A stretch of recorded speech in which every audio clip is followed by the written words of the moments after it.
Oi pessoal do Sinapse, vamos lá, eu vou resolver com vocês esse exercício Unicamp 2018.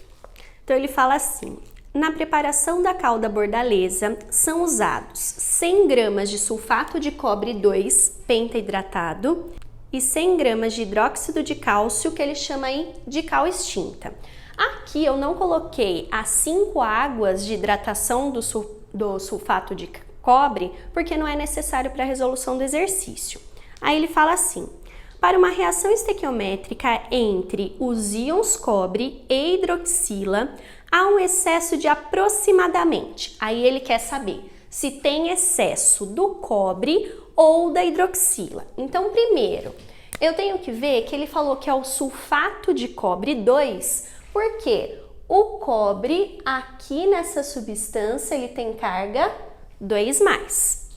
A hidroxila é o OH. O OH, ele tem carga -1.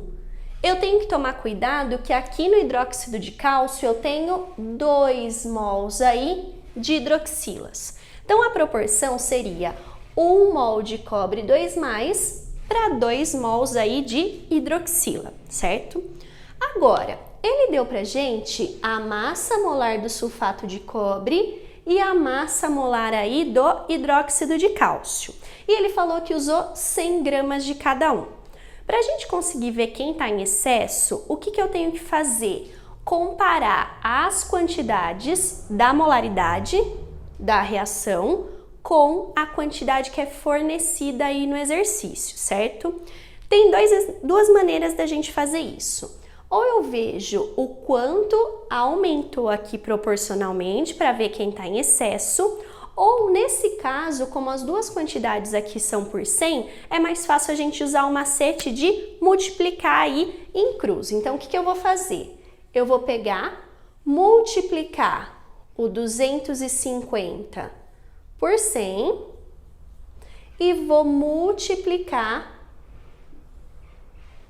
o 74 por 100, certo?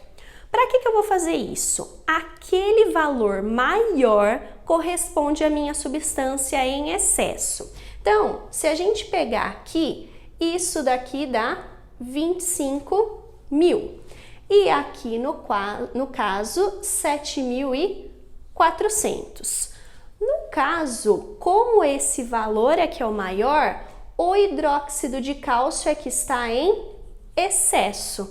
Esses valores eu vou usar para alguma coisa no meio do cálculo? Não, é só para ver quem é o excesso e quem seria o meu reagente limitante. Quer dizer que quando esse daqui acabar, a reação não vai formar mais produto, certo?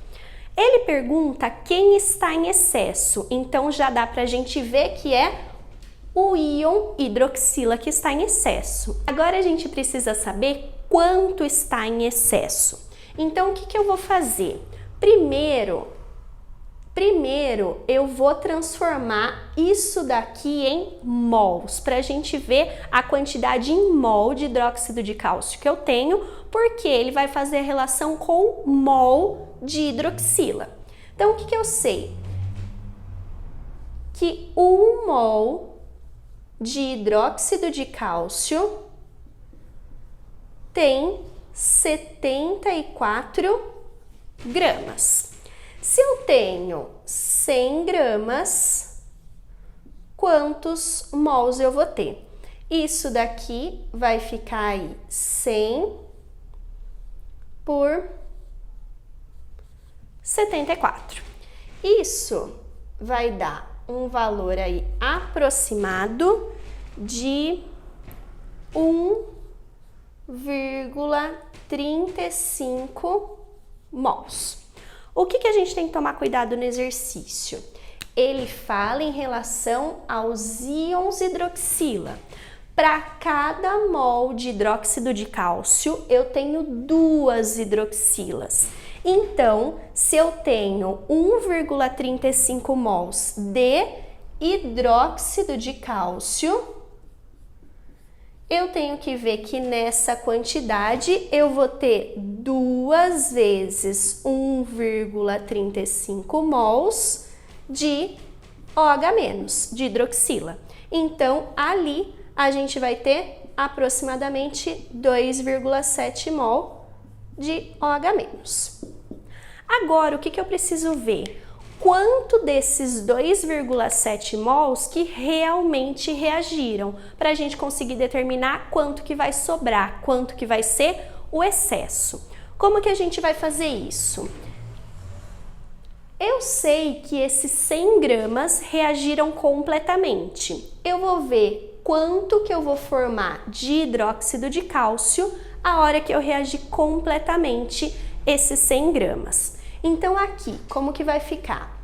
250 gramas do sulfato de cobre vão pegar e vão usar 2 mols de OH-.